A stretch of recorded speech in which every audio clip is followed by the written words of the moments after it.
Mon père se tenait au milieu de la réception de mariage de ma sœur, leva son verre et sourit à 200 invités. Il a ensuite annoncé qu'il payait toujours mes frais de scolarité. La pièce se remplit de rires polis. Les gens me regardaient avec sympathie. Ma sœur sourit. Ma mère avait l'air fière. Ils pensaient de me mettre à ma place. Ce que personne dans cette pièce ne savait, c'est que je n'avais pas eu besoin de leurs frais de scolarité depuis des mois. J'avais déjà obtenu mon diplôme. J'ai déjà eu une carrière et gagne déjà plus d'argent que le marié assis à côté de ma sœur en or. Lorsque mon père m'a tendu le micro pour m'attendre à un discours d'acceptation, il m'a accidentellement donné quelque chose de beaucoup plus dangereux, la vérité. Et dans les 5 minutes suivantes, tout le mariage a changé. Et avant de continuer, si vous aimez l'histoire, veuillez prendre un moment pour vous abonner à la chaîne. Cela nous aide vraiment à vous apporter des histoires plus puissantes comme celle-ci. Et je suis toujours curieux. D'où regardez-vous? Écrivez votre pays dans les commentaires ci-dessous. J'adore voir jusqu'où ces histoires voyagent. Revenons maintenant à l'histoire. Ma sœur Émilie était le centre de l'univers de mes parents depuis aussi longtemps que je me souvienne. Quand elle a obtenu A et B au collège, mes parents ont embauché un tuteur privé. Quand j'ai obtenu mon diplôme près du sommet de ma classe, ils m'ont félicité pendant le dîner et ont continué. Quand Émilie voulait une nouvelle voiture à 18 ans, mon père a rendu cela possible. Quand j'avais besoin d'argent pour les manuels, je travaillais dans une épicerie le week-end. C'est ainsi que cela a fonctionné dans notre famille. Émilie n'était pas une mauvaise personne, exactement. Elle a simplement grandi en croyant que le monde tourne autour d'elle parce que tout le monde autour d'elle se comporte de cette façon. Mes parents ont loué chaque réalisation, excusé chaque erreur et traité chaque étape de leur vie comme une fête nationale. À présent, j'ai appris très tôt que si je voulais quelque chose, je devrais le gagner moi-même. Je me suis concentrée sur l'école, j'ai chassé les bourses, j'ai fait des emplois à temps partiel. Alors qu'Émilie passait des week-ends à des fêtes et dans des restaurants chers, je passais le mien à étudier ou à économiser de l'argent. Ce n'était pas glamour, mais cela a fonctionné. Au moment où j'ai atteint l'université, la plupart de mes frais de scolarité étaient couverts par des récompenses académiques et des stages. Le petit soutien que mes parents ont apporté m'a constamment rappelé à quel point ils étaient allés généreux. Puis Émilie s'est fiancée. À partir de ce moment, rien d'autre ne semblait avoir d'importance. Chaque conversation familiale tournait autour du mariage. Chaque réunion de vacances est devenue une session de planification. Mes parents ont investi de l'argent dans des lieux, des décorations, des photographes, des fleurs et des événements dont je n'avais jamais entendu parler. Le mariage n'était pas qu'un mariage. C'était le spectacle d'Émilie. Bientôt, les demandes m'ont été adressées. On s'attendait à ce que j'assiste à chaque réunion de planification, événements de répétition, dîner en famille et activités de week-end liées au mariage. Peu importait que j'aie des délais de travail ou mes propres responsabilités. Chaque fois que je refusais, même poliment, mes parents agissaient offensés. Puis 3 semaines avant le mariage, mon téléphone a sonné, c'était mon père. Et au moment où il a commencé à parler, j'ai réalisé qu'il croyait toujours qu'il contrôlait mon avenir. Mon père n'a pas perdu de temps à bavarder. « Vous avez déçu cette famille ces derniers temps étant », a-t-il déclaré. Je me suis assis sur ma chaise et j'ai écouté. « Vous continuez à sauter des événements de mariage. Émilie est blessée. Ta mère est bouleversée. Honnêtement, nous sommes tous fatigués de votre attitude. » J'ai presque ri. Pendant des mois, chaque conversation a en quelque sorte tourné autour du mariage d'Émilie. Personne n'a posé de questions sur mon travail. Personne n'a demandé mes plans. La famille semblait ne s'intéresser qu'à une chose, l'obéissance. Puis vint l'ultimatum. Si vous ne vous présentez pas et que vous soutenez correctement votre sœur, nous avons fini de payer vos frais de scolarité. Elle était là, la menace. La même menace que mes parents avaient utilisée pendant des années chaque fois qu'ils voulaient pas le contrôle. Sauf que cette fois, cela n'a pas fonctionné parce que la version de moi que vous pensiez exister a cessé de fonctionner. J'avais obtenu mon diplôme près de 6 mois plus tôt. Non seulement cela, mais j'avais accepté un poste à distance dans une société de logiciels en pleine croissance peu de temps après. Le salaire était bien meilleur que tout ce à quoi je m'attendais juste après l'école. En fait, après des bonus et un travail contractuel, je gagnais déjà plus que le fiancé d'Émilie. Personne dans ma famille ne le savait.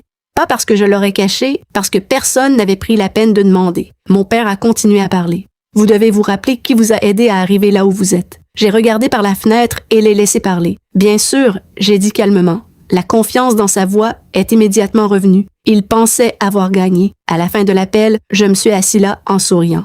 Pour la première fois de ma vie, ils ont essayé de tirer une ficelle qui n'était plus attachée. Au cours des 2 semaines suivantes, les revendications d'Émilie sont en quelque sorte devenues encore plus grandes. Elle me voulait aux répétitions. Elle voulait que j'aide les invités. Elle voulait des cadeaux coûteux. Elle voulait un discours dans lequel elle et son futur mari étaient félicités. J'ai tout accepté. Cela a surpris tout le monde. Mes parents sont soudainement redevenus joyeux. Emily a agi victorieusement. Ils ont tous supposé que la menace de classe m'avait forcé à revenir dans la ligne, je vous laisse le croire. Puis, 2 jours avant le mariage, j'ai reçu une copie du programme de réception. Au moment où je l'ai lu, j'ai compris exactement pourquoi ils me voulaient bon là-bas. Le mariage a eu lieu un samedi après-midi dans un country club haut de gamme, juste à l'extérieur de la ville. Au moment où je suis arrivée, quelque chose ne me semblait pas. Tout le monde dans ma famille semblait exceptionnellement joyeux. Jour de mariage, pas normal, heureux, confiant, heureux, comme s'ils attendaient tous quelque chose. Emily a flotté dans la salle et a accueilli les invités comme une célébrité sur un tapis rouge. Ma mère a suivi de près et s'est assurée que tout le monde savait combien de travail était consacré à la création de la journée parfaite. Mon père m'a à peine reconnu. Il m'a juste tapoté sur l'épaule et m'a dit « Ravi que vous ayez enfin repris vos esprits ». J'ai souri et je n'ai rien dit. La cérémonie elle-même s'est déroulée sans incident. Emily et son fiancé ont échangé leurs vœux. Les invités ont applaudi. Des photos ont été prises. Le dîner a été servi. L'événement réel a commencé lors de la réception. Alors que les gens s'installaient à leur place, j'ai finalement compris ce qui était prévu. Une section intitulée Family Tributes était imprimée dans chaque programme de réception. Plusieurs membres de la famille devraient faire prononcer des discours, y compris mes parents. Les premiers discours étaient inoffensifs. Des amis ont partagé des histoires. Les proches ont félicité. Puis ma mère s'est levée. Au début, elle a parlé des réalisations d'Emily, de son éducation, de sa carrière, de sa relation. Mais peu à peu, la langue a changé. Elle a commencé à parler des sacrifices que les parents font pour leurs enfants, de l'aide financière, des opportunités, des années de dur labeur. À plusieurs reprises, elle a spécifiquement mentionné l'aide qu'elle et mon père avaient apportée à leurs enfants. Je savais exactement où cela allait mener. Puis mon père a pris le micro. Contrairement à ma mère, il n'était pas subtil. Hängte Lichterketten auf ihr Achterdeck, weil meine Mutter alles liebt, was funkelt, und stellte eine Fotokollage aus 4 Jahrzehnten zusammen, die ich seit Monaten aus alten Alben gesammelt hatte. Dean flog am Abend zuvor von einer Geschäftsreise in Calgary ein, und seine Eltern Brenda und Roger boten zusammen mit Whitney und Cole an, früh vorbeizufahren und beim Aufbau zu helfen, während ich meine eigenen Eltern von ihren Freunden abholte. Platz quer durch die Stadt, wo ich für sie arrangiert hatte, den Nachmittag unter dem Vorwand eines zufälligen Besuchs zu verbringen. Dieses Detail hätte mir alles sagen sollen. Das tat es nicht bis ich in der Auffahrt stand. Ich habe meine Eltern gegen 4 Uhr abgeholt. Meine Mutter trug das marineblaue Kleid, das sie zu Hochzeiten trägt. Mein Vater in dem guten Pullover, den meine Mutter ihm immer für Fotos anziehen lässt. Beide gingen davon aus, dass wir gerade zu einem ruhigen Familienessen nach Hause fahren würden. Die Fahrt dauerte 15 Minuten und die ganze Zeit sprach meine Mutter über nichts Besonderes. Über ihren Garten, über ein Rezept, das sie ausprobieren wollte, völlig ahnungslos, dass sich in 15 Minuten ihr gesamtes finanzielles Leben ändern würde. Als wir ankamen, wusste ich sofort, dass etwas nicht stimmte. Die Lichterketten, die ich am Vortag aufgehängt hatte, waren weg, heruntergezogen und zu einem Haufen an den Verandatreppen aufgerollt. Die gerahmte Fotokollage, die ich monatelang zusammengestellt hatte, befand sich nicht auf dem Kaminsims, wo ich sie durch das Frontfenster sichtbar gelassen hatte. Stattdessen gab es Kisten. Tatsächliche Umzugskartons stapelten sich an der Seite der Garage und ein U-Haul-Anhänger, der an Coles Lastwagen angekuppelt war, parkte schief in der Auffahrt meiner Eltern, als ob er dorthin gehörte. Und auf der Vordertreppe stand Whitney mit verschränkten Armen. Meine Mutter stieg zuerst aus dem Auto, lächelte immer noch und dachte immer noch, dies sei ein ruhiges Familienessen. Sie schaffte es ungefähr 4 Stufen den Gehweg hinauf, bevor Whitney von der Veranda herunterkam, an ihr vorbei auf die Straße zeigte und laut genug sagte, dass die Nachbarin 2 Türen weiter tatsächlich auf ihre eigene Veranda kam, um nachzusehen. Das ist jetzt unser Platz. Du wirst es woanders herausfinden müssen. Meine Mutter ist erfroren. Die Hand meines Vaters ging zu ihrer Schulter, so wie es ist, wenn er nicht versteht, was passiert, aber instinktiv weiß, dass er sie davor beschützen muss. Die Augen meiner Mutter füllten sich sofort. Diese besondere Art von Schmerz und Verwirrung prallten sofort aufeinander, denn soweit sie wusste, war ihr gerade gesagt worden, sie solle ihr eigenes Zuhause vor ihrer eigenen Tochter und den Nachbarn verlassen. Ich hatte noch kein einziges Wort gesagt.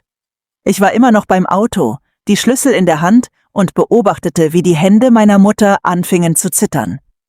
Das war, als ich die Auffahrt hinaufging und alles still wurde. Whitney drehte sich beim Geräusch meiner Schritte um und eine halbe Sekunde lang, bevor sie sich zu etwas Glatterem zusammensetzte, sah ich es. Keine Verwirrung, keine Überraschung. Der Blick von jemandem, der gerade mitten im Satz erwischt worden war, nicht mitten im Missverständnis. »Marisol«, sagte sie, glättete ihre Jacke und benutzte die Stimme, die sie normalerweise für die Ausrichtung von Thanksgiving aufhebt. »So sieht es nicht aus.« »Dann sag mir, wie es aussieht«, sagte ich und hielt meine Stimme ruhig. Der gleiche Ton, den ich bei der Familie eines Patienten verwende, wenn ich etwas liefern muss, das sie nicht hören möchten, und es gibt keine Version davon, die mit mehr Worten weicher wird. Denn im Moment sieht es so aus, als hättest du meiner Mutter gerade gesagt, sie soll ihr eigenes Zuhause verlassen. Cole tauchte in der Tür hinter ihr auf, hielt ein Ende eines Bücherregals in der Hand und hatte den Anstand auszusehen, als wollte er es abstellen und direkt zurück zum Lastwagen gehen. Er hat nichts gesagt. Er stand einfach da, die Augen irgendwo hinter meiner Schulter fixiert. Whitney erholte sich so, wie sie es immer tut, schnell und reibungslos. »Roger und Gordon haben vor Wochen über dieses Haus gesprochen«, sagte sie und deutete vage auf die offene Tür, als würde das überhaupt etwas erklären. »Wir nahmen an mit der Lage, mit allem, was Dean über euch beide erwähnt hat, dass ihr irgendwann mehr Platz für eine Familie wollt, dass dies etwas Gemeinsames sein sollte.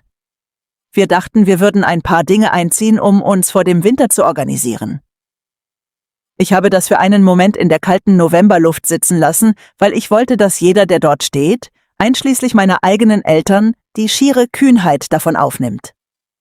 Du hast angenommen, dass ein Haus, das meine Eltern seit 3 Tagen besitzen, das ich mit meinem eigenen Geld bezahlt habe, das ich dir nie ein einziges Mal zur Verfügung gestellt habe, irgendwie für dich verfügbar war, sagte ich. J'ai juste dit la vérité. Mes parents ne le savaient peut-être pas parce que nous parlions principalement de projets de mariage au cours de la dernière année. Cela a apporté quelques rires maladroits. Le visage de mon père est devenu rouge. J'ai continué tranquillement. La bonne nouvelle est que plus personne n'a à s'inquiéter de mes frais de scolarité, c'est déjà fait. Puis j'ai fait une pause. La chambre se pencha en avant. En ce qui concerne la stabilité financière, je vais bien. Mieux que bien, en fait. Le mari d'Émilie a glissé sur son siège. Je n'ai pas essayé de l'embarrasser. J'ai corrigé l'histoire qui avait été racontée à mon sujet. Ma carrière actuelle m'a permis de devenir complètement indépendant. En fait, mes revenus sont déjà plus élevés que ce à quoi je m'attendais si tôt dans la vie. Un silence stupéfait se répandit dans la pièce. Le récit que mes parents avaient construit toute la soirée s'est effondré en temps réel. Et juste au moment où je pensais que le moment était passé, un invité près du front leva la main et posa une question simple, une question à laquelle personne dans ma famille ne voulait répondre. L'invité a souri et a demandé « Attendez, si vous avez obtenu votre diplôme il y a 6 mois, vos parents ont-ils assisté à votre diplôme? » La pièce est redevenue silencieuse. J'ai regardé mes parents. Aucun d'eux n'a dit un mot. Alors j'ai répondu « Non, ils étaient occupés à visiter les lieux de mariage ce week-end. Certaines personnes se déplaçaient mal à l'aise dans leur siège. D'autres semblaient soudainement comprendre beaucoup plus que ce que j'avais réellement dit. Personne n'avait besoin d'explication. Le modèle parlait de lui-même. Mes parents ont essayé de changer de sujet. Émilie a essayé de ramener l'attention sur la réception, mais l'atmosphère avait changé. L'histoire qui avait été racontée à tout le monde ne correspondait plus à la réalité. J'ai rendu le micro, j'ai félicité les jeunes mariés une dernière fois et je suis retournée chez moi. Peu de temps après, j'ai quitté tranquillement la réception. Je me sentais plus léger dehors que je ne l'avais été depuis des années. Le plus drôle, c'est que je n'ai jamais voulu me venger. Je voulais juste la vérité. Au cours des mois suivants, ma carrière a continué de croître. De nouvelles opportunités sont apparues. Mes économies ont augmenté. Plus important encore, j'ai cessé de mesurer ma valeur grâce à l'approbation de ma famille. Après tout, mes parents ont tendu la main. Pour la première fois, j'ai fixé des limites claires. Et pour la première fois, ils n'avaient plus d'effet de levier. Parce que la plus grande leçon que j'ai apprise était simple. Mes parents pensaient que les cours leur donneraient du pouvoir sur mon avenir. Ce qu'ils n'ont jamais réalisé, c'est que j'en avais déjà construit un sans eux. Parfois, les personnes qui vous sous-estiment le plus sont celles qui pensent vous connaître le mieux. Mes parents pensaient bien qu'ils contrôleraient de mon avenir, mais ils n'ont jamais réalisé que j'en avais déjà construit un moi-même. Si vous avez aimé cette histoire, assurez-vous d'aimer la vidéo, abonnez-vous à la chaîne et partagez vos réflexions dans les commentaires ci-dessous. Avez-vous déjà été sous-estimé par un proche? J'aimerais entendre votre histoire et n'oubliez pas d'activer les notifications pour ne jamais manquer la prochaine histoire inoubliable.